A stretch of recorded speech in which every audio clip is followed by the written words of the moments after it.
तेजस्वी जी एक visionary leader हैं। उनके अंदर इस प्रांत को आगे ले जाने की काबिलियत है, सलाहियत है और इसलिए बहुत सोच समझकर यहाँ का प्रत्याशी शाहनवाज जी को बनाया गया है। 10 साल की हुकूमत को बदलने के लिए अररिया निश्चित तौर पर इस बार एक निर्णायक लड़ाई लड़ेगा।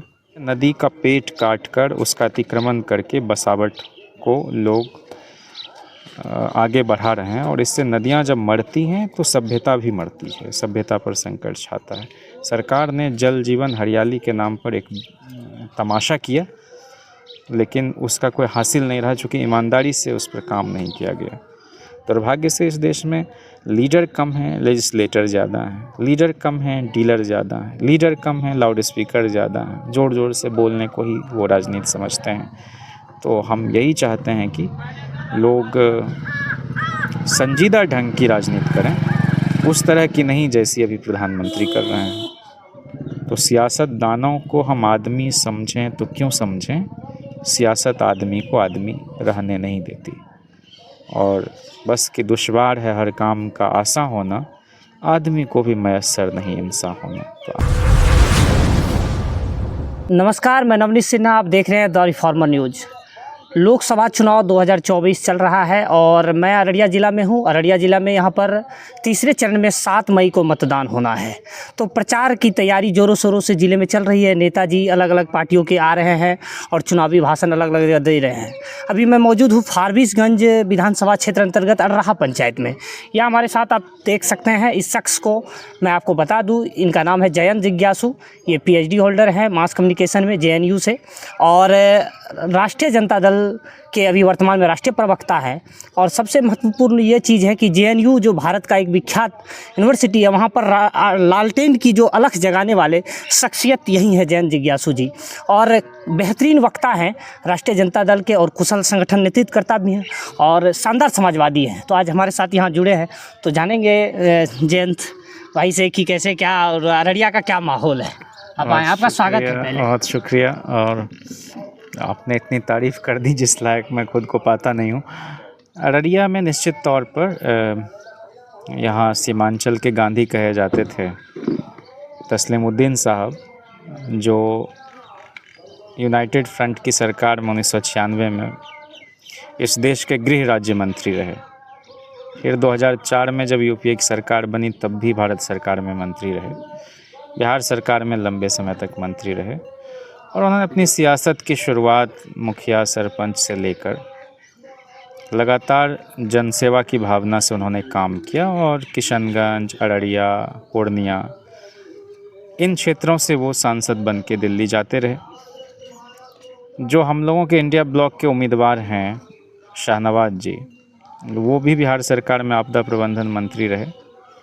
बहुत विनम्र व्यक्ति हैं और लोकसभा क्षेत्र बड़ा होता है, उसमें घर घर जाना मुश्किल होता है। इसीलिए हमारी पार्टी और गठबंधन के घटक दल के जितने भी नेता हैं, कार्यकर्ता हैं, यहाँ के स्थानीय से लेकर प्रदेश और राष्ट्रीय स्तर तक के, सबकी कोशिश है कि जहाँ प्रत्याशी न जा सकें वहाँ ये साथी जाएं, लोगों से संवाद करें, कहीं कोई कमी है तो उनसे जानें और उसको दूर करने की कोशिश करें।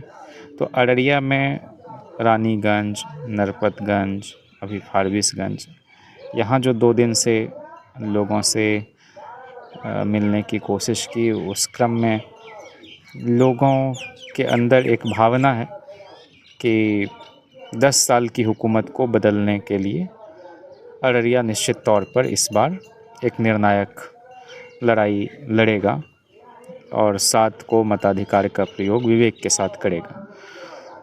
तो हम लोग बहुत ही पुरुम्मीद हैं कि यहाँ से राष्ट्रीय जनता दल के प्रत्याशी, गठबंधन के प्रत्याशी के रूप में शाहनवाज जी को यहाँ के लोग जिताएंगे। और वो कोई सिर्फ भावनात्मक मामला नहीं है, बहुत ही काम करके दिखाया है हम लोगों के नेता ने। 17 महीने के अंदर एक नई मिसाल पेश की और जो घोषणा पत्र की एक प्रतिष्ठा होती थी एक ज़माने में, उस खोई प्रतिष्ठा को फिर से बहाल किया। लोग यकीन करने लगे कि कोई पार्टी अगर कोई वायदा करती है तो उसको पूरा भी किया जा सकता है। तो यहाँ के लोग इन सब बातों को खुद ब खुद प्रचारित कर रहे हैं कि तेजस्वी यादव जी ने अपने सत्प्रयास से साझा सरकार में रहते हुए 5 लाख से ज़्यादा नौकरी दी और 3 लाख नौकरी प्रक्रियाधीन है। लोग यह भी कह रहे हैं कि उन्होंने 4.5 लाख नियोजित शिक्षकों को राज्यकर्मी का दर्जा दिया। तो शिक्षक परिवार तो हर पंचायत, हर गांव, हर मोहल्ले में है। तो हमारा प्रचार खुद ब खुद हो जा रहा है, हमें अलग से संसाधन है भी नहीं और लोग भी हमारा माथा नहीं नोचते हैं। वो जानते हैं कि गरीब गुरबों की पार्टी है। इलेक्टोरल बॉन्ड जो है बड़े पैमाने पर भारतीय जनता पार्टी को मिला है चंदा, राजद वगैरह तो कहीं ठहरता नहीं है। तो इसलिए अररिया की लड़ाई यहाँ की जनता स्वतः स्फूर्त भाव से लड़ रही है और प्रत्याशी से कोई शिकवा शिकायत संसाधन के मामले में नहीं है, क्योंकि हम उस मानक पर खड़ा उतर भी नहीं सकते हैं भाजपा के आगे। लोग कह रहे हैं कि भाई भूमिहीनों को कुछ डिसमिल ज़मीन देने का फ़ैसला जो है महागठबंधन की सरकार ने बिहार में किया। 1,35,000 पब्लिक हेल्थ कैडर की बहाली को अंतिम रूप दिया तेजस्वी यादव जी ने। देश में पहली बार जाति आधारित गणना बिहार की सरकार ने किया, तो देश भर में एक विमर्श खड़ा हुआ कि इसको किया जा सकता है। बिहार के अंदर जितने भी स्वयं सहायता से जुड़े हुए लोग थे, आंगनवाड़ी सेविका, सहायिका, तालीमी मरकज़, टोला सेवक, सबका मानदेय बढ़ाया, पंचायत प्रतिनिधियों का भी। तो लोगों का भरोसा स्वाभाविक रूप से हम लोगों की सरकार से जुड़ने लगा। गन्ना किसानों को राहत दी, 20 रुपये प्रति क्विंटल बढ़ाया। सबसे ज़्यादा भूमि विवाद होता था, उसका निपटारा करने के लिए जो डिजिटाइज़ किया हमने, घर बैठे आप नक्शा मंगा सकते हैं। तो ये सब बड़े फ़ैसले जो हैं हम लोगों की सरकार की तरफ से हुए और तेजस्वी जी एक विजनरी लीडर हैं। उनके अंदर इस प्रांत को आगे ले जाने की काबिलियत है, सलाहियत है और इसलिए बहुत सोच समझकर यहाँ का प्रत्याशी शाहनवाज जी को बनाया गया। बहुत नफीस, बहुत ज़हीन, बहुत मकबूल, बहुत तहज़ीब याफ्ता इंसान है। और लोगों को क्या चाहिए, हर कोई अपनी ज़िंदगी जीता है, लेकिन सरकार से इतनी उम्मीद रहती है, जनप्रतिनिधि से, को वो अपनी जनता, अपने नागरिक का मान सम्मान बरकरार रख सकें। तो हम समझते हैं कि तेजस्वी जी की उम्मीदों पर, यहाँ के लोगों की उम्मीदों पर ये प्रत्याशी खड़े उतरेंगे और हमारी सरकार भारत में बनेगी। तो जैसा कि 24 जनवचन हमारी पार्टी ने जारी किया, 30 लाख खाली पड़े पद हैं उसको भरेंगे, 70 लाख नए पद सृजित करेंगे, 1 करोड़ नौकरी कुल मिलाकर देंगे। नई जो व्यवस्था है अग्निवीर की उसको ख़त्म करेंगे, क्योंकि किसानों के बच्चे सीमा पर जाते हैं, सुरक्षा में लगे रहते हैं, उनको शहीद का भी दर्जा नहीं मिलता। पुरानी पेंशन स्कीम को लागू करेंगे, सरकारी सेवा में रहने वाले लोगों को बुजुर्गावस्था में कोई दिक्कत नहीं आए। स्वास्थ्य का अधिकार कानून लाएंगे, क्योंकि सस्ते से सस्ता डॉक्टर भी गरीब के लिए बहुत महंगा होता है। तो सब लोग, सब देशवासी स्वस्थ रह सकें, स्वस्थ रहेंगे तो राष्ट्र निर्माण में अधिकतम योगदान दे सकेंगे। ये सब हम लोगों की कोशिश रहेगी सरकार में आने पर। जी, एक हालिया जो सवाल है वो, चूँकि आप युवा हैं और जेएनयू जैसे प्रतिष्ठित विश्वविद्यालय से पढ़े हैं, तो युवाओं को लेकर के एक कल का वीडियो है जो विजुअल्स आज तक में आया कि गलगोटिया यूनिवर्सिटी के बच्चे जब कांग्रेस मुख्यालय प्रदर्शन करने जा रहे थे, तो इतने बड़े यूनिवर्सिटी जो प्रचार प्रसार किया जाता रहा है हमेशा से, उस यूनिवर्सिटी के द्वारा बच्चों में इस ढंग का होना और बच्चे नहीं बोल पाए, सवाल का जवाब नहीं दे पाए। आप एक युवा होने के नाते ये जो दिग्भ्रमित है, चूँकि आप जिस ढंग से थिंकिंग कर रहे हैं, और खैर सबसे बड़ी बात की प्रतिष्ठित यूनिवर्सिटी और इतने बड़े पैमाने पर उस यूनिवर्सिटी से निकले हैं लोग, तो ऐसी यूनिवर्सिटी जो भारत में विकसित हो रहा है और बिहार में इस ढंग का बहुत ज़्यादा है। लगभग यूनिवर्सिटी जो है 4 साल में यहाँ ग्रेजुएशन डिग्री दे रही है। तो ये भी एक मुद्दा इस पर जुड़ा है। और एक दूसरा मुद्दा, जिस सीमांचल में हम लोग हैं और अभी बहुत ज़्यादा भीषण गर्मी पड़ रही है, तो आप देखे होंगे कि नहर में पानी नहीं है, नदियाँ सूख रही है, विलुप्त हो गई है। तो उसको लेके पार्टियों का एजेंडा प्रकृति को लेकर के क्यों नहीं रहता, ये भी समझना चाहेंगे आप? दूसरे सवाल का जवाब मैं पहले देना चाहता हूँ कि हम लोगों की पार्टी सिर्फ सोशल जस्टिस नहीं, social justice, economic justice, political justice, gender justice, cultural justice और क्लाइमेट जस्टिस, इन सब को साथ लेके चल रही है। सामाजिक, आर्थिक, राजनैतिक, सांस्कृतिक, लैंगिक और जलवायु न्याय, तभी हम एक मुकम्मल समाज के तौर पर उभर सकेंगे। और नदियों को बचाना भी ज़रूरी है। नदी का पेट काटकर उसका अतिक्रमण करके बसावट को लोग आगे बढ़ा रहे हैं, और इससे नदियां जब मरती हैं तो सभ्यता भी मरती है, सभ्यता पर संकट छाता है। सरकार ने जल जीवन हरियाली के नाम पर एक तमाशा किया, लेकिन उसका कोई हासिल नहीं रहा, चूँकि ईमानदारी से उस पर काम नहीं किया गया। तो नहरों को ठीक करना हमारी प्राथमिकता में है। और आप शाहाबाद के इलाके में चले जाइए, जल संसाधन मंत्री लंबे समय तक जगदानंद सिंह जी रहे, तो बहुत कुछ उस इलाके में ठीक हुआ। बाकी इलाके में, सीमांचल के इलाके में भी ये काम द्रुत गति से हो सके, इसका पूरा प्रयास किया जाएगा। क्षेत्रीय असंतुलन कैसे रुके, और पहले प्रश्न का जवाब मैं बहुत जल्दी देना चाहता हूँ, निकलना भी हमें, कि JNU एक नॉर्मल यूनिवर्सिटी है। हर यूनिवर्सिटी को वैसा ही होना चाहिए, वह अलग अनोखा अलबेला नहीं है विश्वविद्यालय। बाकी यूनिवर्सिटी अब नॉर्मल हैं, उसको नॉर्मल करने की ज़रूरत है। और सत्र के नियमितीकरण की जहाँ तक बात है, उसको किया जा सकता है। BPSC के चेयरमैन थे, उन्हीं के रेजिम में पहली बार शिक्षकों की बहाली परीक्षा लेकर हुई, लालू जी के पीरियड में 94 में। रामाश्रय यादव जी बहुत बड़े विद्वान थे अंग्रेजी साहित्य के, और वो भागलपुर यूनिवर्सिटी में, तिलका मांझी यूनिवर्सिटी जो है, वहाँ वाइस चांसलर के रूप में आए राबड़ी जी के कार्यकाल में। जितना पेंडिंग सेशन सबको उन्होंने नियमित किया। एक तारीख को सबके प्रोफेसर्स से लेकर यूनिवर्सिटी के एम्प्लॉइज़ को वेतन चला जाता था। अभी 13 महीने से जो असिस्टेंट प्रोफेसर हैं उनको सैलरी नहीं मिली है। अब ये राजभवन और शिक्षा विभाग के बीच जो तकरार है, इसको संवाद के जरिए ठीक किया जा सकता है। हम इस पक्ष में नहीं हैं कि मुख्यमंत्री को कुलाधिपति बना दिया जाए। ये विश्वविद्यालय की स्वायत्तता में दखलंदाजी होगी और पूरा ढांचा हमारा चरमरा जाएगा। अगर आज RSS की मानसिकता के लोग गवर्नर हैं, तो हमेशा तो ये हुकूमत में नहीं रहेंगे।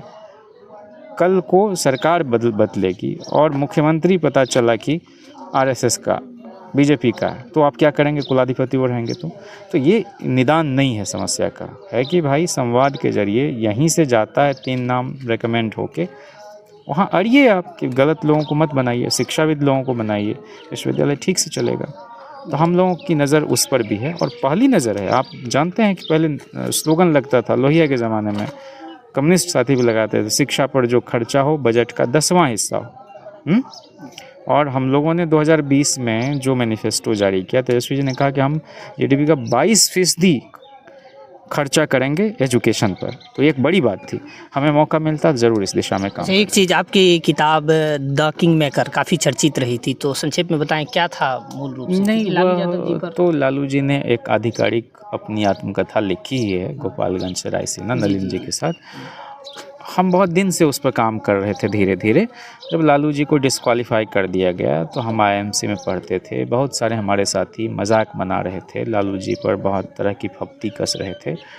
हम अपने स्वभाव के विपरीत जाकर थोड़े इरिटेट भी हुए, कुछ ऐसा जवाब भी दिया। बाद में मुझे एहसास हुआ कि इससे बेहतर तरीका ये है कि हम जो कुछ सोचते हैं लालू जी, उनके कार्यकाल, उनकी पार्टी, उनके विज़न, उनके आइडियोलॉजी के बारे में, क्यों नहीं इसको बाकायदा एक शक्ल दिया जाए। और इस काम में मेरा ख्याल है कि मेरे एक मित्र उस समय थे हिंदी पत्रकारिता में, विवेकानंद कुशवाहा माका के, वो बोलते थे कि आप इतनी बातें सुनाते हैं, हम लोगों के बीच बात होती है, ख़त्म हो जाएगी। अगर कोई एक लिखित दस्तावेज़ के रूप में उपलब्ध रहेगा तो बाकी लोग भी शायद इन तथ्यों को जान पाएंगे। उसी के चलते एक रिस्पॉन्स है उस तरह के क्रिटिसिज्म को जो तथ्यहीन है, आधारहीन है, और धारणा के आधार पर एक जो छवि बनाई गई लालू जी की, एक संगठित अभियान के तहत जो धूमिल की गई उनकी उपलब्धियों को, उनके कार्यकाल में किए गए अच्छे कामों को, उसको हमने जनता के बीच रखने की कोशिश की कि लालू जी मीडिया द्वारा गढ़ी गई छवि के ठीक विपरीत एक राष्ट्रनायक की तरह लोगों को के अंदर जागृति और चेतना पैदा करने वाले संजीदे राजनेता के रूप में याद किए जाएंगे। और साथ साथ विश्वविद्यालय खोले, 16 ज़िले इस इलाके में, 7 झारखंड वाले इलाके में, सबसे ज़्यादा ब्लॉक बनाए, सब डिवीज़न बनाए, प्राइमरी स्कूल सबसे ज़्यादा खोला, लिटरेसी रेट सबसे ज़्यादा इनके समय में बढ़ा, राबड़ी जी के समय में बढ़ा। उनके पहले के मुख्यमंत्री के दिमाग में, भारत में किसी सूबे के मुख्यमंत्री के दिमाग में ये ख्याल नहीं आया कि मेंस्ट्रुएशन के दिनों में जो कठिनाई होती है स्त्रियों को, कामकाजी महिलाओं के लिए हम 2 दिन के विशेषावकाश का प्रावधान कर सकें। उन्होंने किया। दुनिया के अधिकांश देशों में आज भी ये सुविधा नहीं है। कई देशों ने तो उसको डिजीज़ माना। अब माहवारी डिजीज़ कैसे हो सकता है? यह तो मैं कह रहा हूँ कि लालू जी अपनी समय की सोच से आगे कुछ एक विज़न रखते थे। चरवाहा विद्यालय भी उसी तरह के दर्शन का एक विस्तार था। गैया बकरी चढ़ती जाए, मुनिया बेटी पढ़ती जाए। कौशल विकास का तो इससे बड़ा दर्शन कुछ नहीं हो सकता है। स्वच्छता अभियान आज प्रधानमंत्री कह रहे हैं, उस ज़माने में वो लोगों को साफ़ सफाई के प्रति आगाह करते थे, बच्चों को नहलाते थे। रोज़ स्कूल जाओगे तो 1 रुपया देंगे, आकर्षण बच्चों का बना रह सके। तो वो एक बड़े राजनेता के रूप में याद किए जाएंगे और उनको गाली गलौज करने वाले लोगों को इतिहास में फुटनोट में भी जगह नहीं मिलेगी। आखिरी चूँकि चुनावी माहौल है अभी, और आप शेर व शायरी बहुत काबिल तारीफ़, जब मैं आपको सुनता हूँ तो आपको पाता हूँ उस चीज़ को लेकर के, चुनावी माहौल में कुछ आखिरी तौर पे कहना चाहे तो? नहीं, मैं तो यही चाहता हूँ कि लोग अपने विवेक का प्रयोग करते हुए वोट करें। यह मतदान नहीं है, यह मताधिकार का प्रयोग है। दान कर देने के बाद आपको इससे मतलब नहीं रहता है कि उस पैसे का जिसको हमने दान किया वो किस रूप में इस्तेमाल करेगा। लेकिन वोट जिसको देते हैं उससे हमेशा आप ये अपेक्षा रखते हैं कि आपके वोट से चुने गए प्रतिनिधि सही कानून बनाएं, जनता के हक में कानून बनाएं। अंततः उनका काम लेजिस्लेशन का है, वो लेजिस्लेटर हैं। दुर्भाग्य से इस देश में लीडर कम हैं, लेजिस्लेटर ज़्यादा हैं। लीडर कम हैं, डीलर ज़्यादा हैं। लीडर कम हैं, लाउड स्पीकर ज़्यादा हैं। ज़ोर ज़ोर से बोलने को ही वो राजनीति समझते हैं। तो हम यही चाहते हैं कि लोग संजीदा ढंग की राजनीति करें, उस तरह की नहीं जैसी अभी प्रधानमंत्री कर रहे हैं। तो सियासतदानों को हम आदमी समझें तो क्यों समझें, सियासत आदमी को आदमी रहने नहीं देती। और बस कि दुश्वार है हर काम का आसा होना, आदमी को भी मयस्सर नहीं इंसान होना। तो आदमी जो सियासत में है वो आदमी बना रह सके और आदमी से इंसान की यात्रा कर सके। हमारी राजनीति से यही अपेक्षा है। तो ये थे राष्ट्रीय जनता दल के राष्ट्रीय प्रवक्ता और JNU PhD holder mass communication में जयंत जिज्ञासु जी। देखते रहिए दौर फॉर्मर न्यूज़। धन्यवाद। जय हिंद।